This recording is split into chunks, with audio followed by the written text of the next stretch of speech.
우리가 계속해서 3장과 4장에서는 요단강을 건너는 것과 관련된 내용입니다. 지난주 함께 살펴본 3장에서는 하나님께서 요단강을 건너게 하심으로 이스라엘로 하여금 세 가지를 알게 하셨음을 살펴봤습니다. 그 첫 번째는 어떻게 행할 길을 알게 하시는 것입니다. 처음 가보는 그 가나안 땅으로 하여금 하나님께서 요단강을 기적적으로 건너게 하심으로 앞으로 어떻게 행할 길을 분명히 알게 하십니다. 그리고 두 번째는 하나님께서 모세와 함께 하셨고 여호수아와 함께 하셨던 것처럼 광야 가운데서도 모압 평지에서도 그리고 약속의 땅 가나안에서도 함께 하신다는 사실을 요단강을 기적적으로 건너게 하시는 사건을 통해서 분명히 알게 하십니다. 세 번째는 그렇게 기적적으로 요단강을 건너게 하심으로 가나안 7족속을 그 땅에서 쫓아내고 그 땅을 이스라엘에게 기업으로 주실 것을 분명하게 알게 하셨습니다.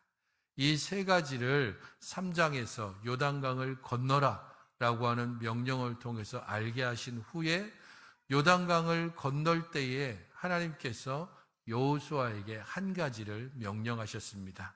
오늘은 이 4장을 통해서 하나님께서 명하신 그 한 가지 명령, 그 명령의 내용과 의미를 함께 살펴보고 그 명령과 의미가 오늘 신약시대를 사는 우리들에게 또 어떤 의미가 있는지를 함께 살펴보려고 합니다.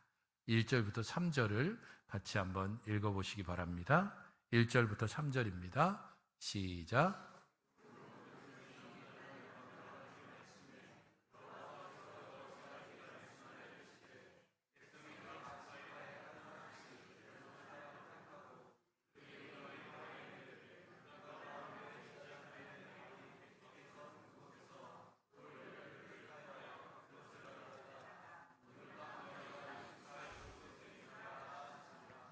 하나님께서 말씀하신 명령은 간단하죠. 요단 가운데 제사장들의 발이 굳게 선 것, 곧 요단 강물 가운데에서 돌 12개를 택하라. 각 지파별로 한 돌을 이야기하는 거겠죠. 그리고 그것을 가져다가 오늘 밤 너희들이 들어가서 잠자게 될 가나안의 첫 번째 장소, 그곳에 두라라고 명령을 하고 있습니다. 하나님께서 이렇게 명령하신 이유는 6절에 나오고 있습니다. 6절을 보십시오. 이것이 너희 중에 표징이 되리라. 7절에서는 이스라엘 자손에게 영원히 기념이 되리라. 표징이 되고 기념이 된다라고 말씀을 하고 있습니다. 이 표징이라고 하는 단어를 국어사전에서 찾아보면 겉으로 드러나는 특징이나 상징이라는 의미가 있습니다. 영어로 쓰게 되면 사인이라고 보통 그렇게 번역을 하게 됩니다. 그런 이 표징, 구약에서는 표징이라고 일반적으로는 번역을 하고 다른 번역은 징조라는 번역을 하기도 합니다. 신약에서는 이 단어를 표적 혹은 표라고 그렇게 번역을 하기도 합니다.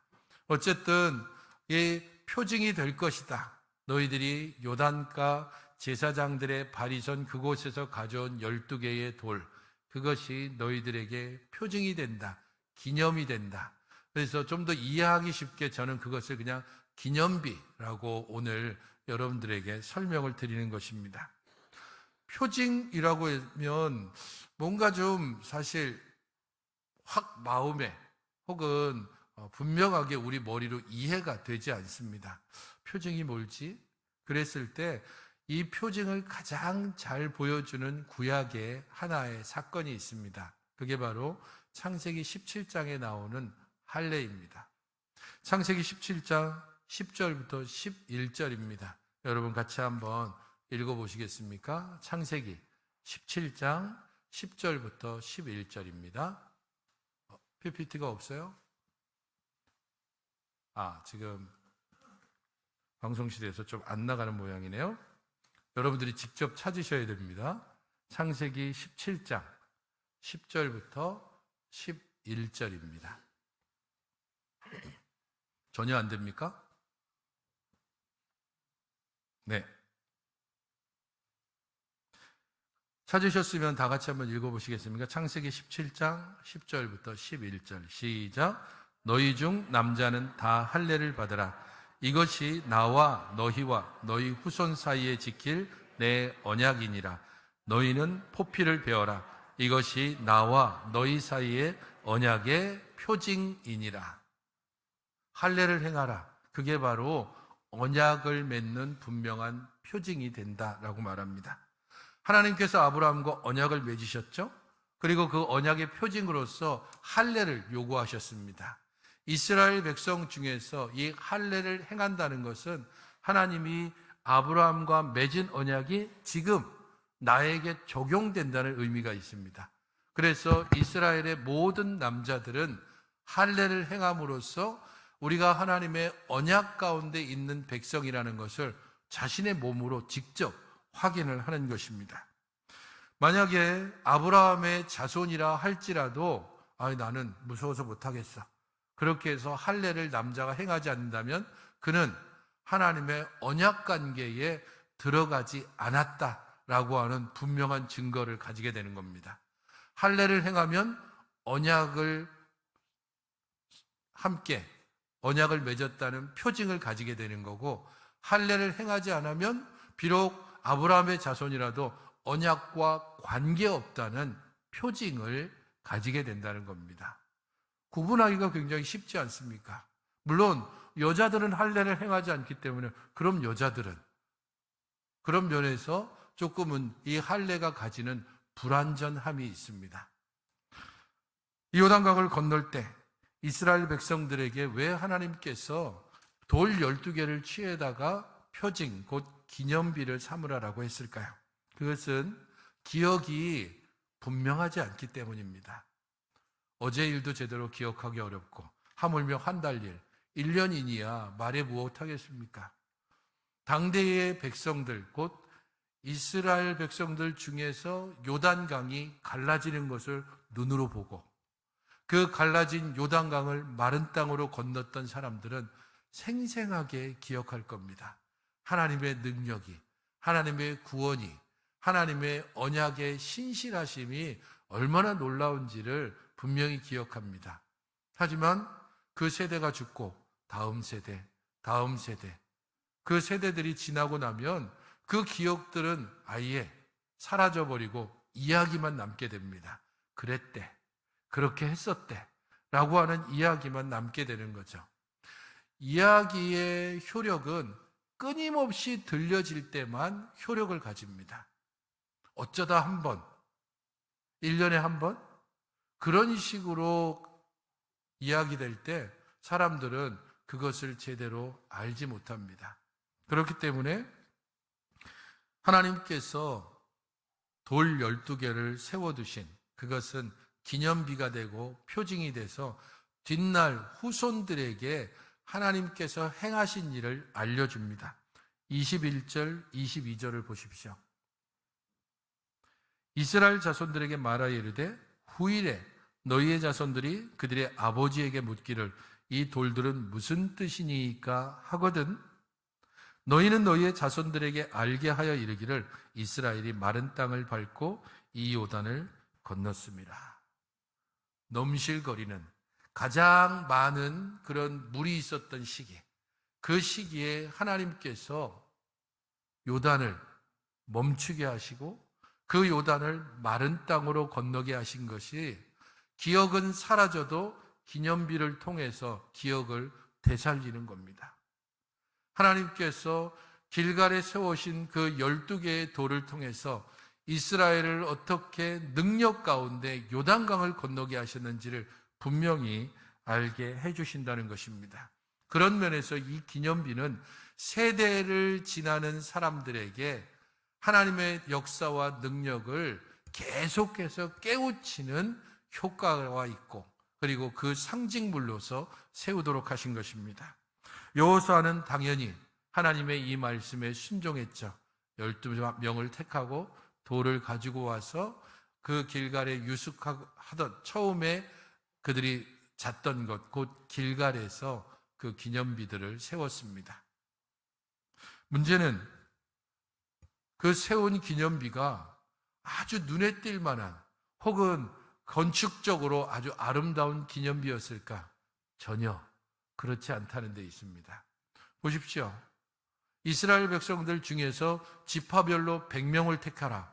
아니죠. 한 명씩 택하라고 했습니다. 그 한 명이 강에 있는 제사장이 발이 섰는 곳에서 돌을 하나씩 취하라고 했습니다.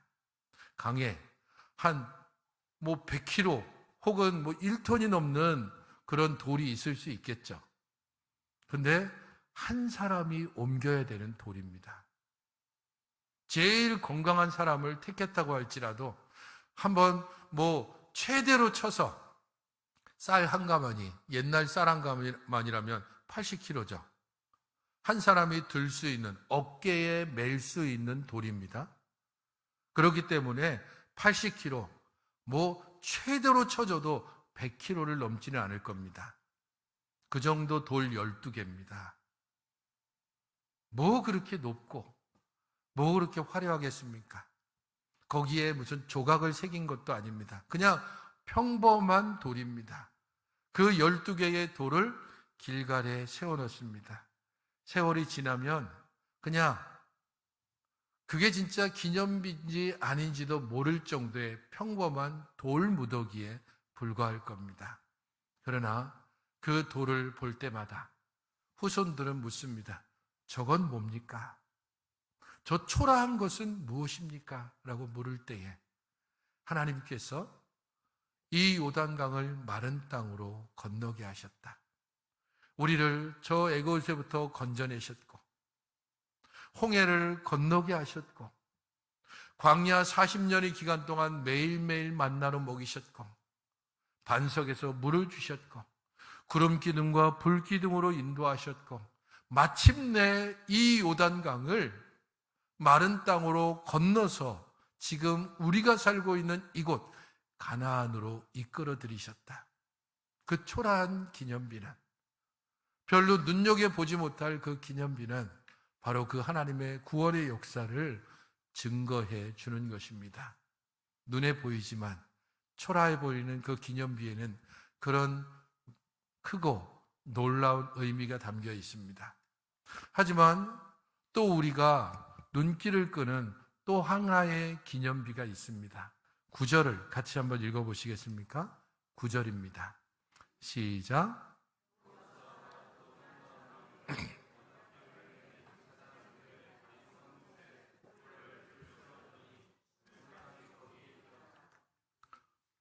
이스라엘 백성들에게 하나님께서 여호수아를 통해서 명령하신 것은 요단 가운데 제사장들이 선 그곳에서 돌 12를 가져다가 요단 밖으로 가지고 나와서 너희들이 처음 묵는 바로 그 장소에 세우라는 것입니다. 그런데 오늘 9절을 보면 여호수아가 또 다른 하나의 기념비를 세우는 것을 알 수 있습니다. 요단 가운데 곧 언약궤를 맨 제사장들의 발이 선 곳에 돌 12를 세웠습니다. 곧 요단강 가운데에 세웠다는 거죠.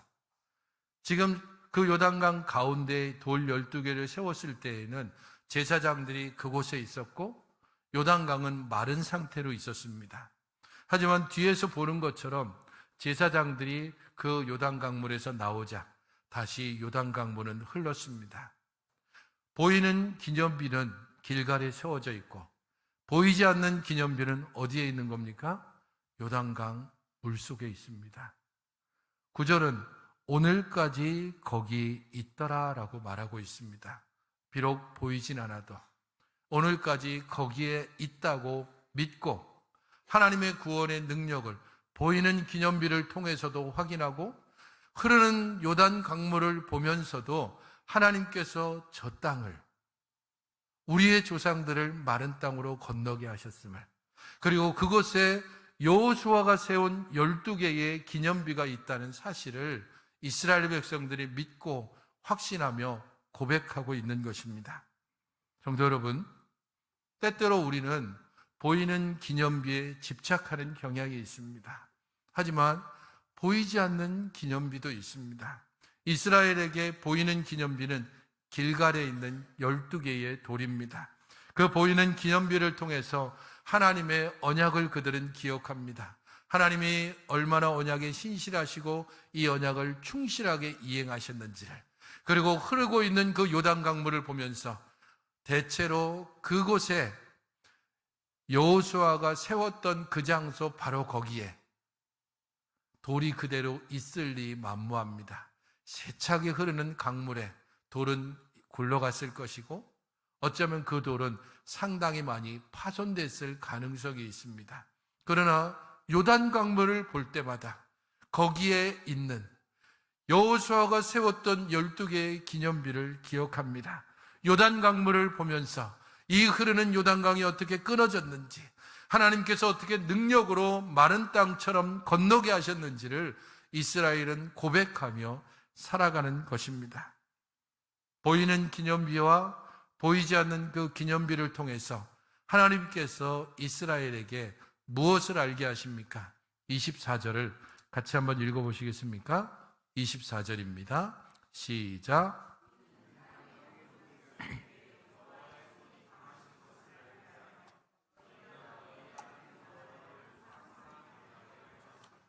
땅의 모든 백성에게 여호와의 손이 강하신 것을 알게 합니다. 보이는 그 기념비를 통해서 땅의 모든 백성들로 하여금 하나님께서 그의 백성들을 어떻게 큰 능력으로 구원하시는지, 하나님께서 그의 백성들에게 약속하신 것들을 어떻게 능력 가운데 지키시는지를 분명히 알게 하십니다. 또한 그 기념비를 통해서 너희의 하나님 여호와를 항상 경외하게 하는 것입니다.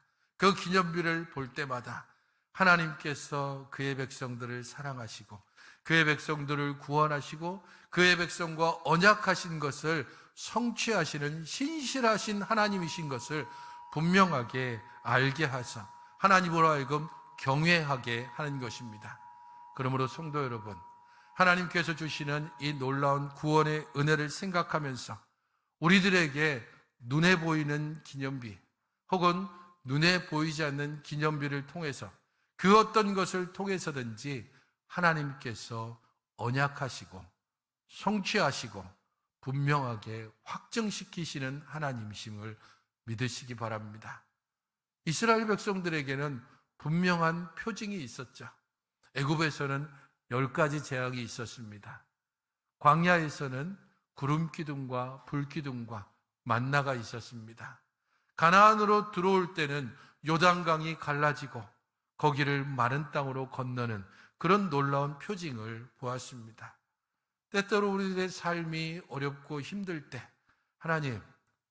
하나님께서 직접 나한테 음성으로 들려주신다면 짠 하고 나타나서 내가 하나님이야, 안심해, 내가 살아있고 내가 아브라함과 이삭과 야곱의 하나님이야, 그렇게 좀 말씀해 주시면 좋겠다라고 생각하는 그러한 경우가 있을 겁니다. 어제 새벽까지 말씀을 좀 준비하고 있는데 카톡이 왔습니다. 한동안 잘 보이지 않아서 전화를 드렸는데 전화를 받지 않으신 집사님께서 새벽녘에 카톡을 보내오셨습니다. 목사님, 전화 주셨는데 근데 제가 좀 요즘 영적 침체기가 와서 그래서 좀 어렵고 힘든 상황입니다. 이 영적 침체기를 빨리 벗어나서 다시 나갈 수 있도록 하겠습니다. 기도해 주십시오. 그 새벽녘에 제가 전화를 할 수는 없고 문자로 영적 침체기가 오셔서 정말 안타깝긴 하지만 속히 이 침체기를 벗어나서 다시 우리와 함께 예배 자리에 있기를 기도하겠습니다. 그분뿐이겠습니까? 우리들도 영적인 침체기를 자주 겪고 그 영적인 침체기를 맞이할 때마다 하나님이 그냥 내게 기적 혹은 표적 그런 것들 한번 보여주시면, 그러면 내가 정말 하나님을 더 잘 믿을 텐데, 그렇게 안타까운 마음을 가지기도 할 겁니다. 구름기둥, 불기둥이 지금 우리에게 나타나겠습니까? 만나가 우리에게 지금 내리겠습니까?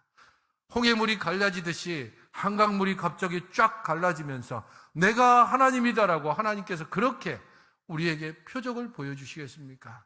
그렇지 않습니다. 신약을 사는 우리들에게 어쩌면 구약의 백성들이 생생하게 보았던 표적들은 더 이상 없을 가능성이 훨씬 많습니다. 그럼에도 불구하고 하나님께서는 연약한 우리들을 위하여서 표징, 곧 기념비를 주셨습니다. 그것이 바로 성례입니다. 웨스트민스터 신앙고백서 92번째 문답은 이렇게 우리에게 묻고 있습니다. 성례는 무엇입니까? 이 질문에 대하여 이렇게 대답합니다.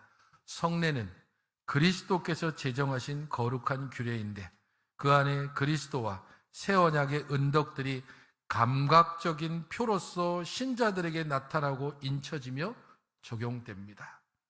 감각적인 표로서 눈으로 보고 직접 만지는 것을 통해서 하나님의 구원의 은혜를 느끼게 하고 분명히 인치며 우리에게 적용시킵니다. 성찬의 은혜가, 성례의 은혜가 그렇다는 것입니다. 우리에게 전달되는 것은 잘게 쪼개진 카스테라 한 조각이지만 그것을 통하여 우리는 그리스도께서 우리에게 몸을 주셨음을 고백합니다. 우리에게 전달되는 것은 아주 작은 포도주 한 잔이지만 그것을 통하여 그리스도께서 우리에게 생명의 피를 흘려주셨다는 것을 우리는 믿음으로 고백하면서 성찬을 받게 됩니다. 고린도전서 11장 24절은 이것은 너희를 위하는 내 몸이니 이것을 행하여 나를 기념하라라고 말씀하시고, 고린도전서 11장 25절은 이 잔은 내 피로 세운 새 언약이니 이것을 행하여 마실 때마다 나를 기념하라라고 말씀했습니다. 제정의 말씀을 낭독하고 여러분들에게 떡과 포도주를 나눠줄 때마다 저는 제정 말씀을 통하여 이렇게 이야기합니다. 여러분들, 이 성찬을 통해서 예수님의 십자가의 죽으심과 부활을, 그리고 그 예수 그리스도께서 우리에게 죄사함과 영생과 천국을 주셨음을 믿으시기 바랍니다. 매월 한 달을 시작할 때마다 우리는 이 믿음의 고백으로 성찬을 받습니다. 만지고 마시고 느끼는 것을 통해서 구름기둥과 불기둥보다 더한 예수 그리스도의 구원의 은혜를 우리는 성찬을 통해서 알게 되는 것입니다. 그러므로 여러분, 성찬을 가볍게 여기지 마십시오. 매월의 마지막에 다음 주에 성찬이 있습니다. 한 주간 동안 기도로 성찬을 받을 준비를 하십시오라고 광고가 나아가면 그 한 주간 동안 내가 정말로 성찬을 받을 자격이 있는가? 그리스도께서 나를 위하여 흘리신 그 보혈의 피가, 나를 위하여 주신 그 몸이 얼마나 고귀하고 놀라운지 그것을 생각하며 우리들의 죄됨을 깊이 후회하고 하나님 앞에 회개할 뿐 아니라 그럼에도 불구하고 베푸시는 하나님의 구원의 은혜를 감격하면서 믿음으로 성찬에 동참하시기 바랍니다. 신약의 성례는 성찬뿐 아니라 세례가 있습니다. 이 세례는 일생에 우리가 한 번밖에 받지 않습니다. 이 세례는 또한 요단을 건너는 사건과 연결되어져 있습니다. 고린도전서 10장 1절 2절은 이렇게 사도 바울이 말하고 있습니다.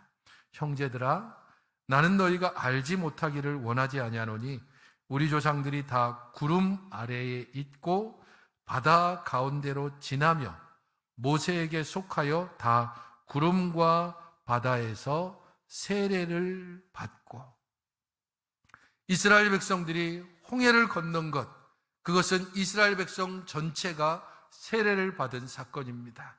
광야 세대가 요단강을 건넌 것, 그것을 사도 바울은 세례를 받은 것이다라고 말을 합니다.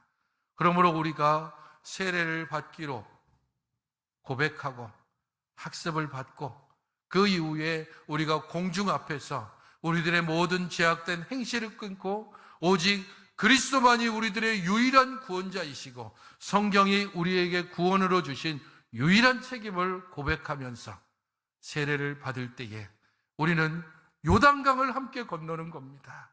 우리는 홍해를 함께 건너가는 것입니다. 우리가 세례받는 것은 하나님의 영원부터 있었던 작정과 그리스도가 그 영광을 버리고 이 땅에 오신 그리스도의 그 놀라운 구원의 성취를, 그리고 성령께서 우리 안에 계셔서 삼위 하나님께서 행하신 놀라운 구원을 확증하는 것을 물세례를 통해서 우리는 경험하게 되는 것입니다. 그러므로 성도 여러분, 우리에게 기념비가 없다고 한탄하지 마십시오. 구름 기둥과 불 기둥보다 더한 세례가 있고 성찬이 있습니다.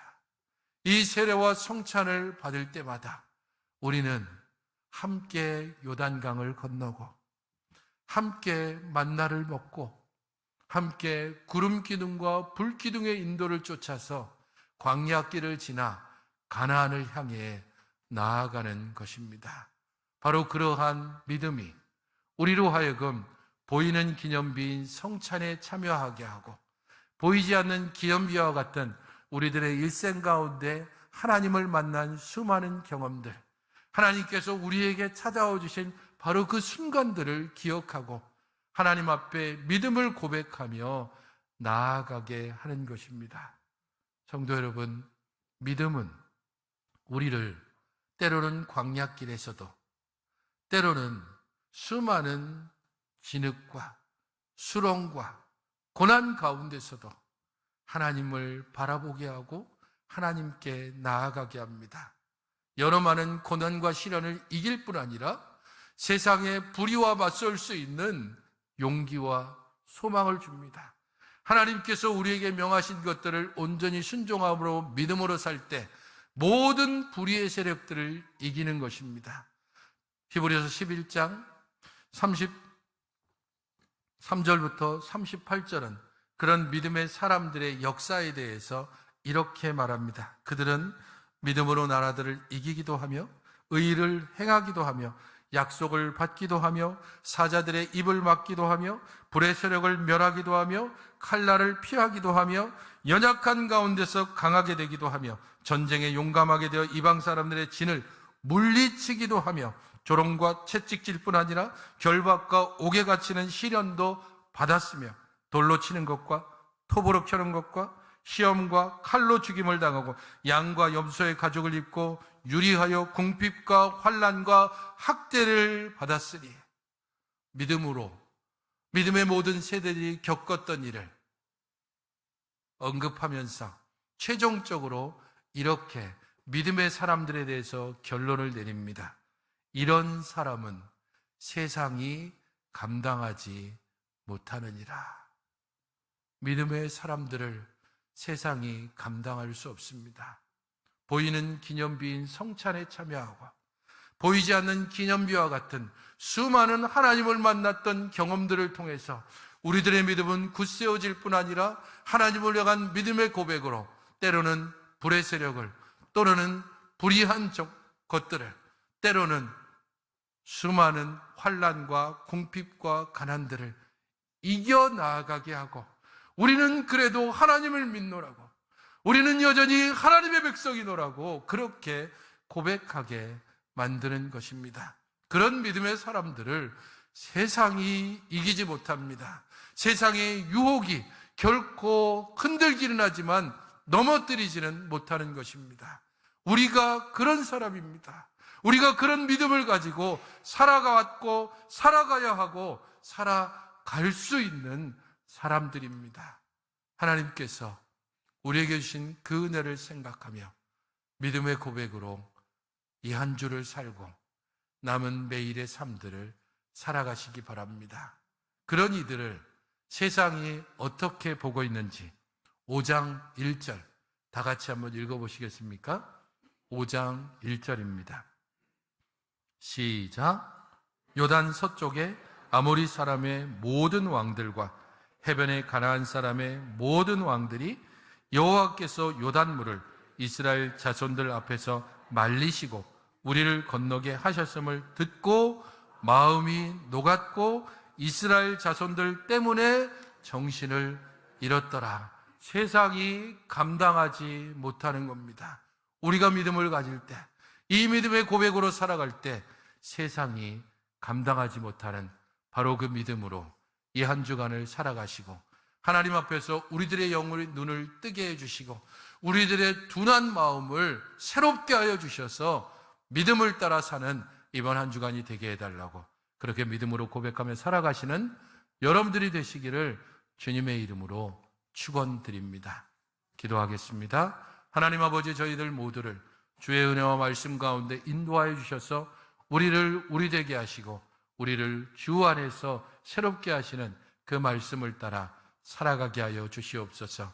우리에게 때로 눈에 보이는 기념비인 성찬을 주셔서 만지고 맛보고 마시게 함으로써 하나님의 구원의 은혜를, 그리스도의 놀라운 구속을 경험케 하시니 감사를 드립니다.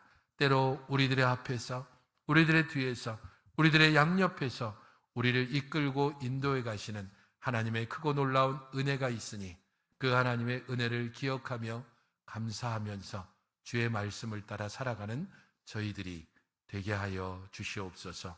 예수님의 이름으로 기도하옵나이다. 아멘.